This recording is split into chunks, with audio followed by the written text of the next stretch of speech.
Grandfather paradox. Imagine you're standing in the dusty corner of an old attic, surrounded by forgotten photographs and yellowed letters.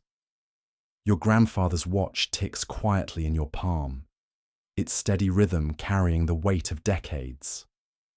The sunlight filtering through the window seems to bend time itself, and suddenly you find yourself wondering, what if you could step backward through those golden rays, walk into the past, and change everything that brought you here? But then you pause, struck by a strange and troubling thought. If you change the past, would you still exist to make that change? This is the grandfather paradox, one of the most haunting puzzles that emerges when we dare to imagine traveling backward through time.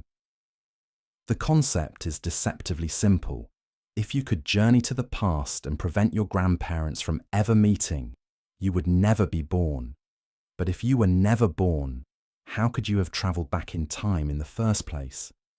It's a logical loop that seems to fold in on itself, creating a contradiction so fundamental that it challenges our basic understanding of cause and effect. On one hand, the logic appears ironclad. Every action has consequences that ripple forward through time like stones thrown into still water. You exist because your grandparents met, fell in love, and had children. Remove that meeting, and the entire chain of events that led to your existence simply vanishes.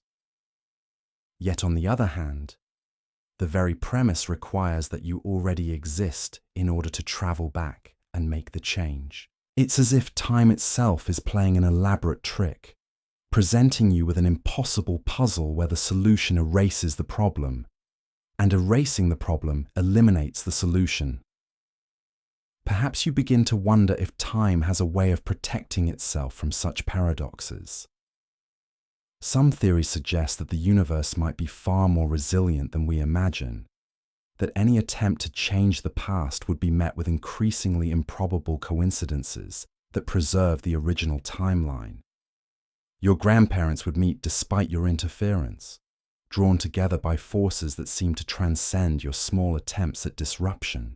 The meeting might happen at a different cafe, on a different street, but somehow the rivers of time would find a way to flow back to their destined course.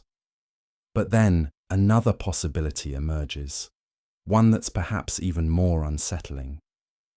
What if changing the past doesn't erase the original timeline, but instead creates a branch, a parallel world where you never existed, while you remain trapped as a visitor from a reality that no longer connects to this one?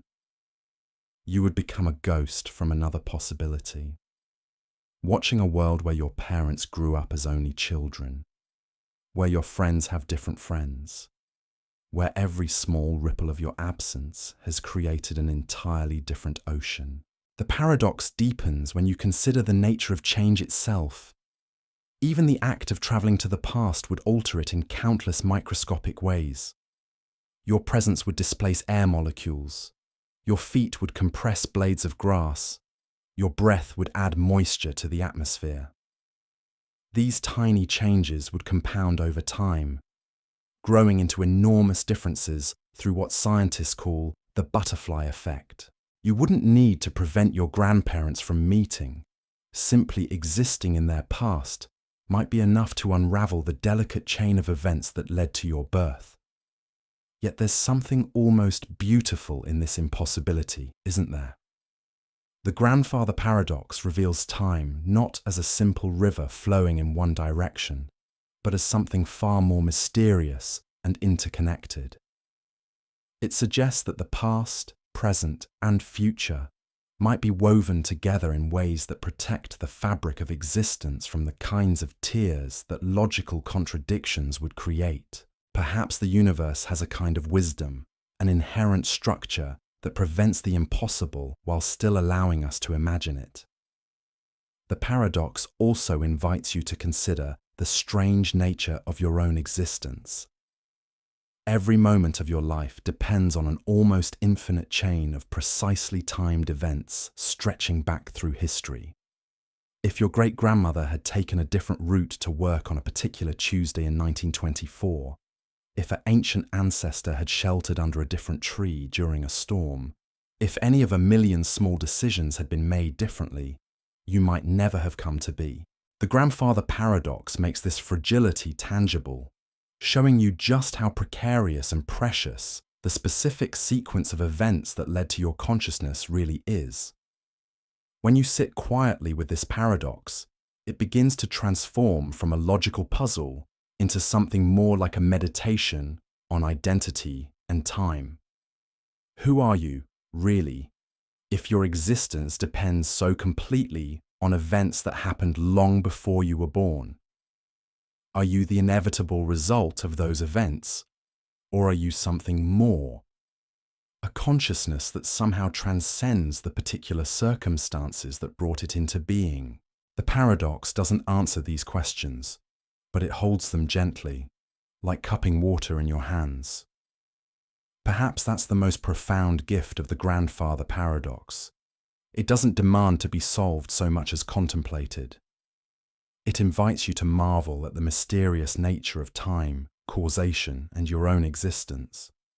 In the end, it's not really about time travel or logical contradictions.